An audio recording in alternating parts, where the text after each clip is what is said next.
This is Great FM. Great FM. COVID-19 and the global pandemic aside, the world keeps changing. Trends come and go in every aspect of life, personal and professional. And I'm sure as HR professionals, we know that better than most people, don't we? Hi, folks. Welcome to another edition of Great FM, the official podcast series from Great HR. While I've said that, it isn't to say that the pandemic didn't catalyze change to an unprecedented extent. And, industry after industry first grounded to a halt and then worked around their own limitations. And I don't think it's appreciated enough that HR departments around the globe had to really think on their feet and stay ahead of the curve in order to really just fight off chaos. Because we're talking about coordinating worldwide business with hundreds, thousands, and even hundreds of thousands of employees. So innovations in HR related tech have played a significant role in helping businesses across the world overcome the challenges that the pandemic threw at us. So in today's podcast, we're actually discussing some of those advantages that HR tech has utilized to ride out the COVID-19 pandemic and carry us into the future. And bringing some insightful perspectives to the table today is our guest, Colin Mendes, the head of human resources for Voltas Beko, a joint venture between Voltas and Arcelor. In his current role, Colin is building talent that brings everyday happiness to each household in India, a very, very big responsibility on his shoulders, and he's doing it with a lot of expertise. In fact, his expertise has been regularly sought at conferences, forums, institutions, and knowledge centers like CII, Economic Times, SHRM, People Matters, World HRD Congress, IIT Delhi, and other management institutions who regularly invite him to share his perspectives. And now he's joining us today on this edition of Great FM. Perfect person for us to be talking to. Thank you so much for joining us today, Colin. Thank you, Alia. And it's been an absolute pleasure to meet you today. And, so much that we have to talk about. And that brings me to my first question today. In 2021, 81% of C-suite leaders said that they would not have been able to operate effectively during the pandemic without HR technology. 89% of the C-suite and 83% of HR leaders said HR technology enabled them to be more flexible and responsive to changing needs while helping businesses become more resilient. So if we're to break them down into simpler points, what benefits did HR tech actually provide? Could you pin those down for us? Absolutely. In fact, Alia, you mentioned the new normal, but I think we are actually back into the old normal. And I think today we are celebrating the spirit of really thriving despite adversity. And leveraging technology to make both work and life far more better. And today, technology has undoubtedly really contributed towards really improving efficiency, driving cost savings by automating repetitive tasks, critical business challenges, exponential performance improvement, and really impacting business outcomes to a large extent. The benefits that I see are significant. And to me, I think, one of them that comes top of mind is really about improving the recruiter's efficiency through more and more efficient and focused recruitment efforts, in the form of tracking time and scheduling and so on and so forth. And I think technology really comes in a big way. The second really is about improving talent experience. Yeah. And to my mind, it's all about personalized and individualized onboarding and employee development because, everyone wants something that's more in it for them. And the third, to my mind, is about improving talent intelligence, where you're using data, you're using information, you're using things like document management and so on and so forth to really, extract and draw insights and really predict things like attrition, retention, engagement levels, learning, and workforce analytics, if I were to say. Yeah, absolutely. And I love that term that you've penned down, which is talent intelligence. I think that is definitely a new aspect that is being explored a lot. That brings me to the involvement of AI in HR tech now. We hear a lot about, people analytics, big data analytics, and AI has been a huge revelation or player when it comes to this, right? Absolutely. We all expected that AI, ML would be beneficial, but I think its role has been unprecedented in the past 2 years at least. So what, according to you, are the implications of AI and AI, ML in today's HR landscape, and how, to what extent does it need to be implemented? Yeah, in fact, Alia, AI and ML and DL, if I were to also add to that, Right. which is deep learning, really contributes to a lot of technology change that we are all witnessing. A lot of it today, to my mind, is also misunderstood by many. But I think AI is really fueling the HR transition, really from how it evolved, or how it really started from an administrative function to a more strategic function to today a far more critical business driver. Yeah. Right. And if I were to pick on really few areas where AI has been able to make significant impact, the first that comes to my mind is really about getting talent that will make a difference. Right. Yeah. The second to my mind is about really creating a more seamless employee experience. And this is today is a really critical differentiator for creating a larger value proposition. And I think we all talk about performance. And to me, a large part of it really goes towards providing real-time feedback. How many of us really get that? Yeah. Real-time feedback, whether it's annual, it's half-yearly, it's quarterly, it's almost daily. Yeah. You know? And I think, there are tools that are there that really enable this entire process to move quicker. And AI, to me, really can make a bigger difference if utilized well, if invested wisely, and if it is the right thing to take forward. So basically, seamless operations, the potential for personalization and also Absolutely. for career growth. That's interesting. And, Colin, you touched upon this personalization aspect in real-time data. And that's what I want to focus on now, because I feel that it is like a pretty debated topic in the HR landscape. In fact, a Gartner analysis from last year showed that 16% of employers used technologies more frequently to actually monitor employees through methods like virtual clocking in and clocking out, even tracking, computer usage, employee emails in internal communications or chatting. And, some companies, I think, use technology to track productivity, and others monitor employee engagement with technology, right, to better understand employee experience. But this kind of involvement of technology in our personal lives is something, whether it's HR or just general life, is something that is always up for debate. So do you think that, this kind of HR tech is a bit too intrusive, or is it necessary in, the initial stages to better understand and create a proper process and structure? So let me ask a similar question back to you. How many of us really like to be watched when we are not looking? Yeah. I think the answer to that would be 0%. Absolutely. Absolutely. So really coming down to answer this question, I think it really depends on the job. It depends on the role we are really referring to.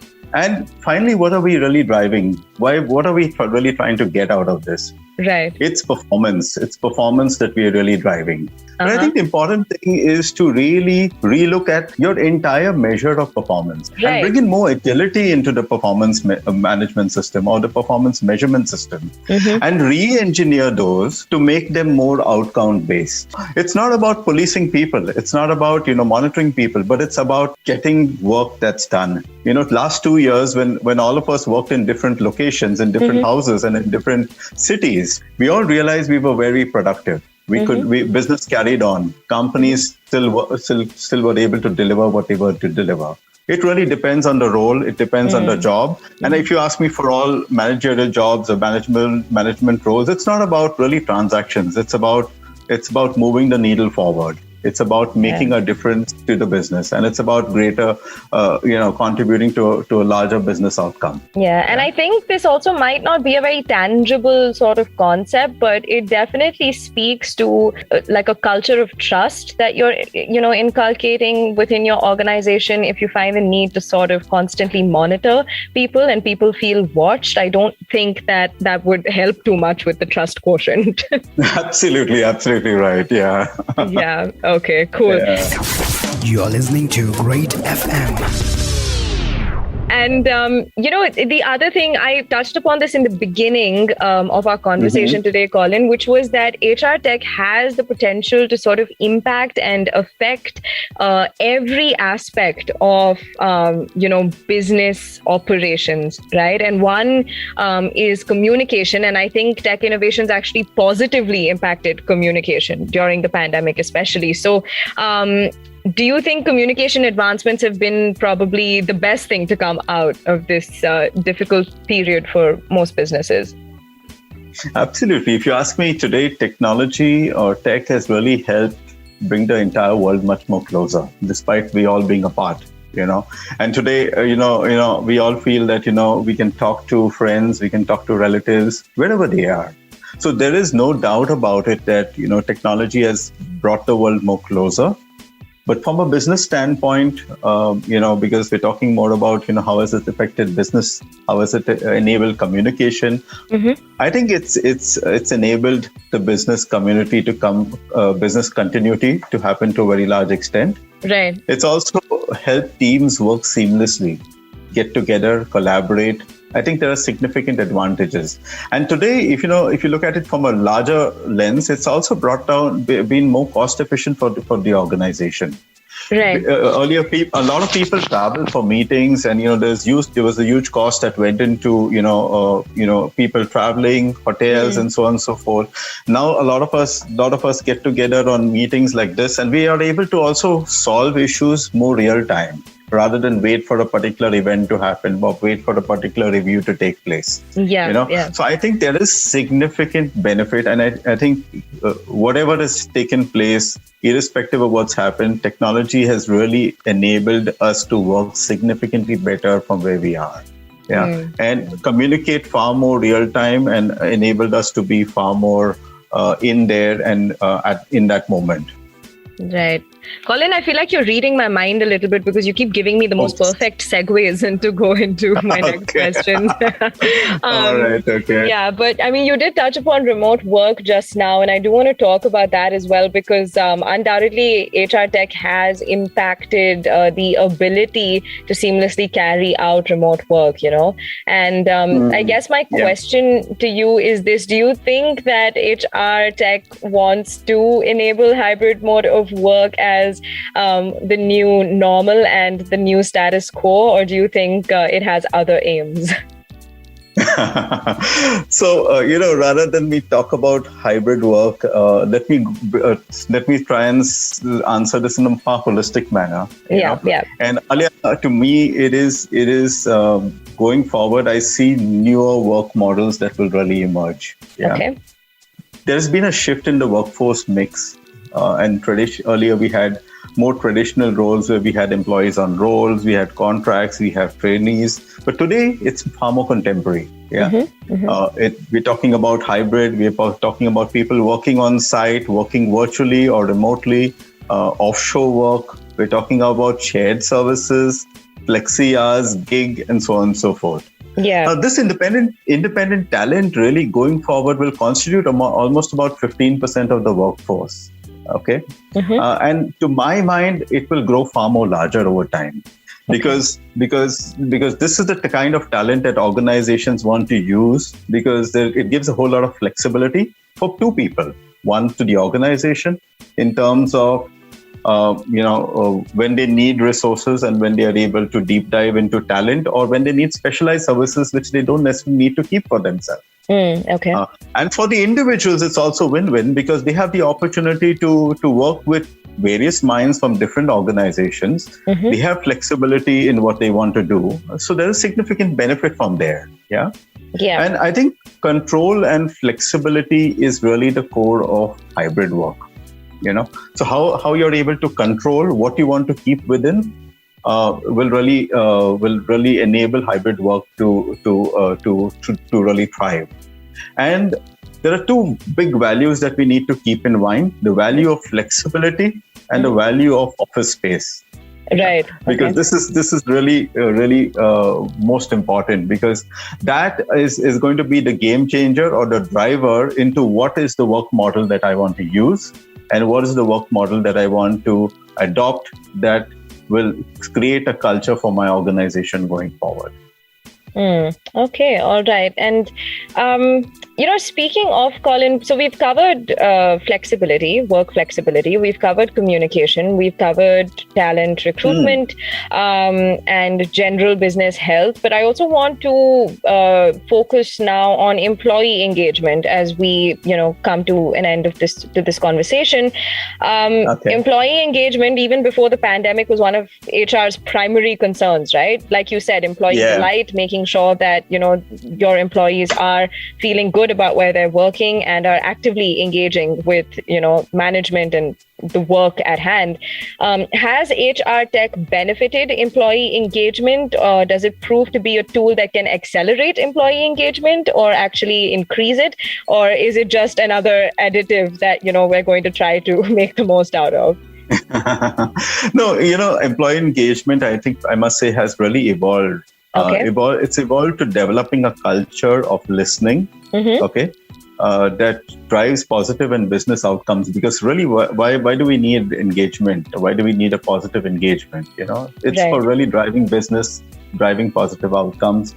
It's helping to really build employee trust, and in turn, better customer experience, and of course, productivity within the team, within the system. So today there are a number of solutions really to engage employees irrespective of locations. And as I mentioned earlier, it's brought the world closer.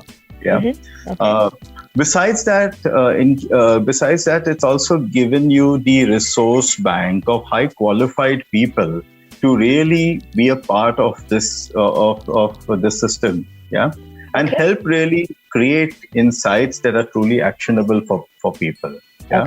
So there are numerous employee engagement platforms that have come over the period of time. But I think, it really empowers talent to connect, to grow, and to thrive for a period of time. And if you see the last 2 years, we have enabled people from different locations to really come together, connect on various occasions, whether it's related to wellness, whether it's related to just communicating about what's happening in the business, to communicating about, something that we truly love and enjoy. So that's really, to me, a platform to connect, to help people grow in skill, in experience, and of course, to thrive and do far more better. Yeah, absolutely. And I think, like you just briefly touched upon, this entire idea of even just learning and development powered by HR tech is going to be absolutely delightful to watch. We've already, I think, taken leaps when it comes to that aspect of things. But definitely, employee engagement is going to just keep evolving and perhaps getting better and better. Because like you said, I mean, with personalization, it just does become easier to reach out to people as well, right? Correct, absolutely. But I think I must mention this one point as we, it's irrespective of tech. It's important to maintain that personal touch. So infusing touch into tech, I think, is very important, because after all, we're all human beings, and we need to interact with each other on a face-to-face basis. So I think incorporating touch into tech will really power tech far more stronger. Touch into tech. Colin, I think you've given us the tagline from this conversation today. What a wonderful note to end things on. Some really valuable insights that you brought to the table, and thank you for bringing all the wealth of your experience to this conversation. I think our listeners will agree that it's been a very, very beneficial conversation to listen into. So thank you so much for joining us today. Thank you so much, Alia. It's been a pleasure to speak to you. Truly enjoyed our conversation. This is Great FM.